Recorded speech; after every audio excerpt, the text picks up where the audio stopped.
And tomorrow's statewide issue 1, the right to abortion, will be closely watched across the nation.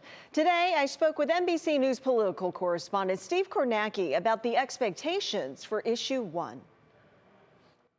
This is the most recent statewide polling we have that did both issue 1 and issue 2. And I mean, you could see nearly 60% support on issue 1, a 22-point margin right there.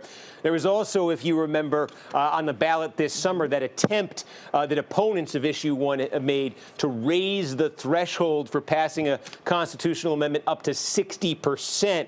That was a sort of an attempt to make it tougher to pass issue 1. That went down in flames. So that factors into this. And then there's simply this.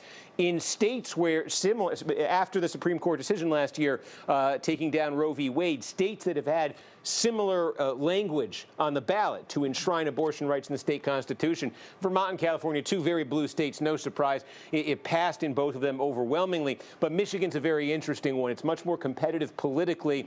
And the language in that Michigan, this was last year, the language in that Michigan initiative was almost identical to what's on the ballot in Ohio. It's to enshrine abortion rights, but to also allow for restrictions after the point of fetal viability, about 24 weeks. And again, you can see in Michigan, that passed by a 14-point margin. So folks, I think nationally are looking at this with the expectation it'll pass. But if it were to lose, if it were to fail, I think that would get an enormous amount of attention, obviously in Ohio, but also nationally. Since Roe was overturned in summer of last year, the voters have returned abortion rights in 6 states. You mentioned some of those.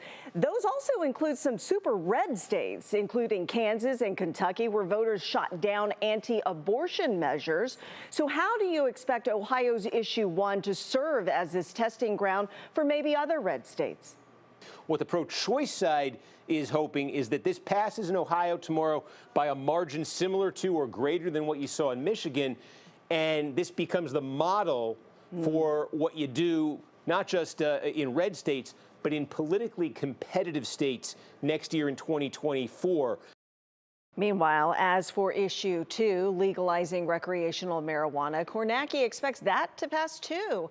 The latest poll showing yes with a 22-point lead.